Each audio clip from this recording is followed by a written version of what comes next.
Salut à toutes et salut à tous, c'est Gaëtan pour une nouvelle vidéo de Cotigeek. Dans cette vidéo, je vais vous expliquer comment passer de ça, hop, à ça.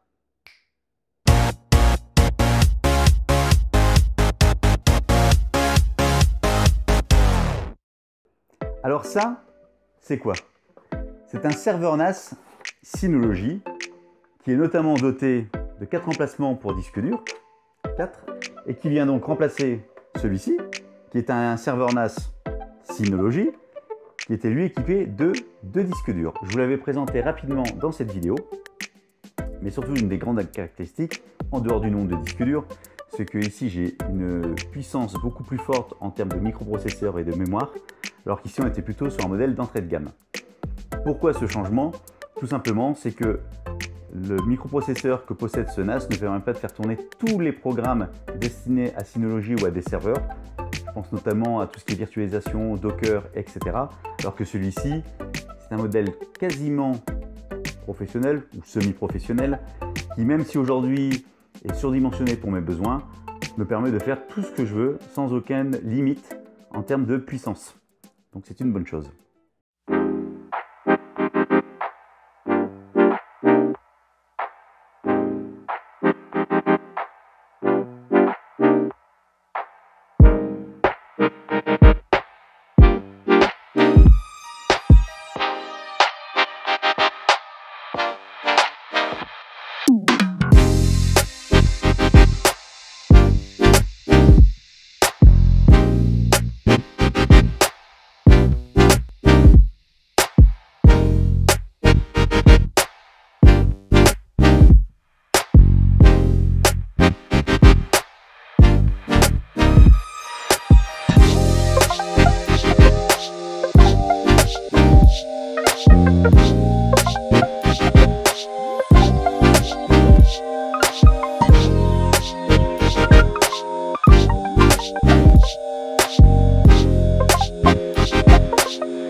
Après un unboxing rapide, parlons maintenant de la bête.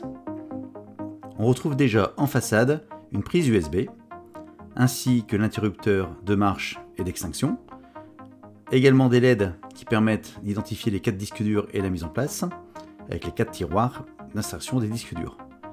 Sur le côté, rien de particulier, si ce n'est que c'est bien Synology.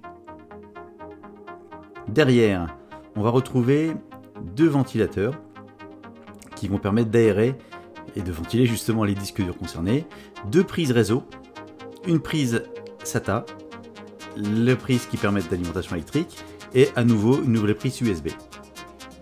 Sur le côté gauche, rien de particulier non plus. Et voilà. Sous le dessous, on retrouve 2 trappes amovibles. C'est une particularité dans laquelle on peut insérer des disques durs SSD NVMe. En fait, c'est pour de la mémoire cache, afin de permettre à l'appareil de travailler plus vite.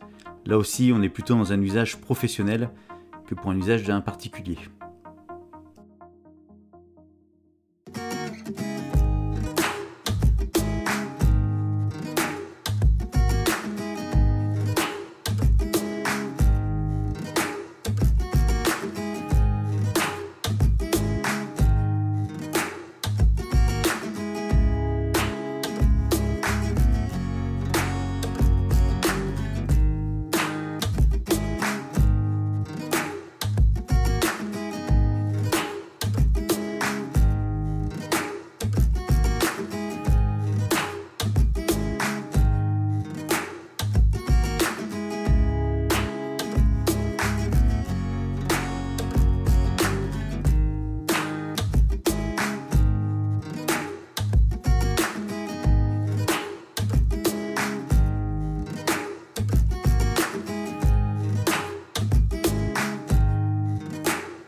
Une fois les deux disques durs de l'ancien NAS installés et le nouveau NAS branché et allumé, on se rend compte qu'en se rendant dans l'adresse IP de l'ancien NAS, ça ne fonctionne plus. En fait, sur votre navigateur, il faut tout simplement taper findsynology.com. Find avec un D, excusez-moi pour l'anglais. Ça va se remettre à chercher automatiquement le NAS présent sur votre réseau local. Ça va relativement vite.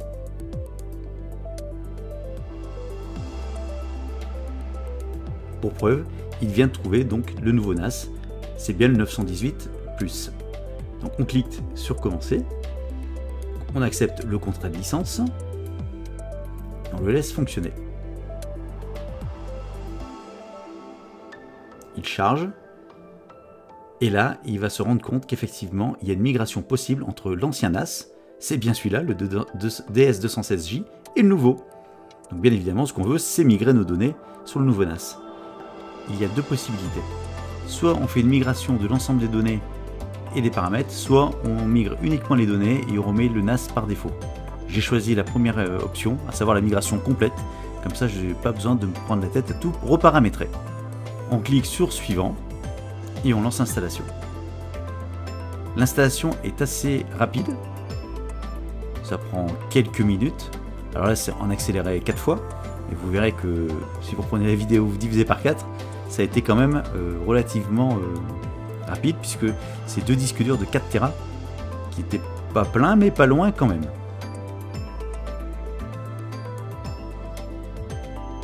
Une fois que c'est fait, le NAS va redémarrer tranquillement au bout de 10 minutes.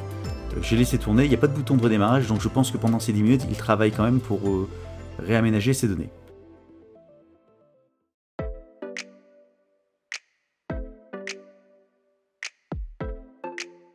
Vous avez donc vu que c'était très simple de transférer les disques durs d'un appareil à un autre du moment que ça reste du Synology. Le système Synology reste quand même très simple à utiliser, entre autres pour ce fameux transfert de données, même s'il existe d'autres modèles tels que QNAP, Western Digital, etc., etc., etc. Le but ici de cette vidéo n'est absolument pas de faire une pub pour Synology, c'est juste de vous présenter les appareils que j'utilise et pour lesquels je suis entièrement satisfait.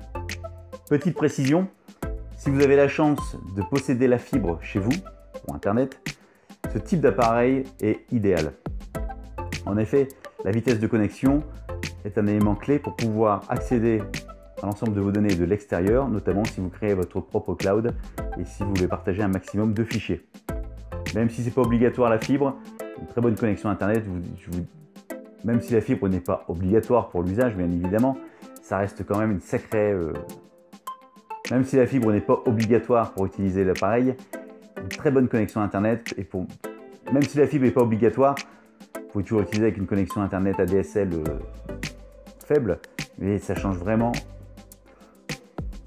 Même si la fibre n'est pas obligatoire, si vous avez une connexion Internet très faible, je ne vous conseille pas d'utiliser cet appareil dans le cadre d'un cloud privé, du moins si vous voulez accéder de l'extérieur.